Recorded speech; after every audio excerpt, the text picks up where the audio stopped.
Hey y'all.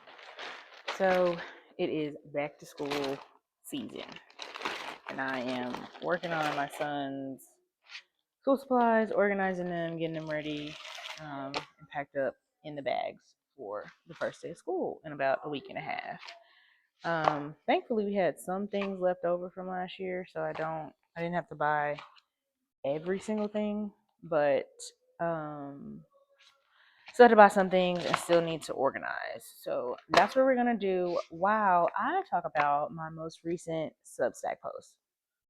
So a couple of days ago, I posted a new newsletter, and the main topic was talking about waiting well and what it means to wait well.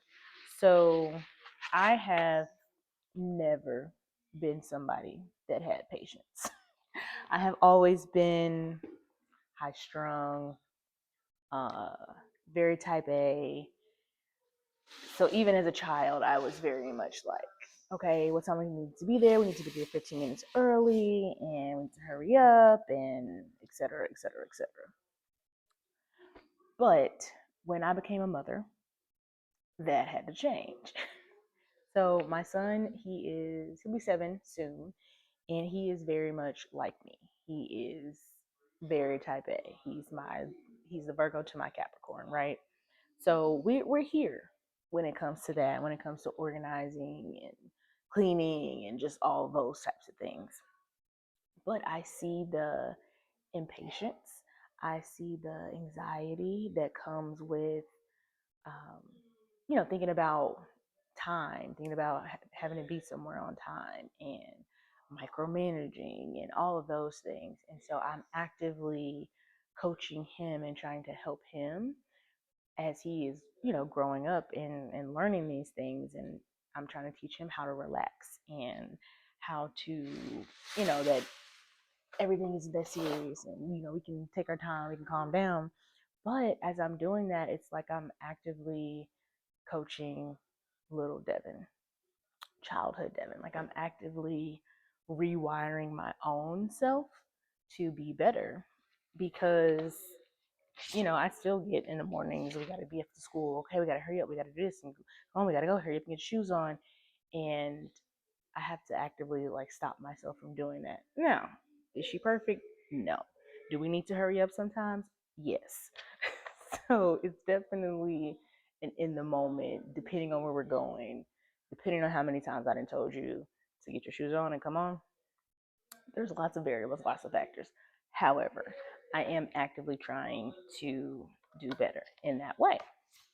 On the flip side of that, my 2.5-year-old little fire baby, my little Sagittarius, she's not going to be told what to do. She is not going to be rushed. She does not need your help. She's going to do it herself. And that has been a very different ask of me, a very different level of patience, a very different coaching process. And it's more so coaching myself than coaching her because she's on her own time, she's on her own energy, she's a boss, right? So they have both been stretching me in very different ways to be more patient, to learn how to wait well, to um, surrender in a lot of ways, and focus on what I can control. And so it's me actively rewiring myself and changing, helping them and coaching them in that way, and giving them the space to grow their patience and see that modeled in their mom. And then also breast cancer. So, breast cancer is definitely a waiting journey from the moment whether it's a lump you found, whether it's a rash, whether you're just going in for your annual mammogram, the process literally starts with waiting. So for me, I had to wait for my initial appointment to even get in to, see them, have them give me a referral to get a mammogram. Then I had to wait for the results of my biopsy. That took like a week and a half.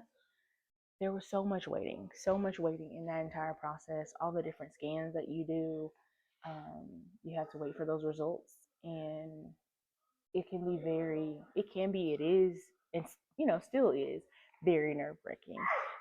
Going in for scans, waiting for results, waiting for your infusion. They have to mix the medications when you go in for those infusions. So it was and is very much a process of growing your patience and figuring out how to wait well, figuring out how to be okay, be faith filled, be joyful, sit in a space of gratitude throughout that journey. And that doesn't mean that there's no grief. That doesn't mean that there's no fear. That doesn't mean that there's no anxiety. It's just how you balance it, how you cope through it, cope in it, cope through it, cope with it, and really building yourself up to be able to not allow the negative side of things to outweigh the positive side of things. So through for me, through breast cancer, through motherhood, every day, all day, I am continuously learning and growing and trying to figure out what waiting well looks like for me, what it means, what it looks like in whatever season of life that I'm in, whether I'm going through something difficult like breast cancer, whether it's just the everyday challenges of motherhood. I am still figuring that out. And because of who I am and how I am, I know that will likely be an ongoing process and an ongoing evolution of who I am and who I become and who I show my children, what I show my children. So I'm grateful that I have two opposites and that they are able to show me the benefits of growing in different areas of my life, for very different reasons and from very different vantage points.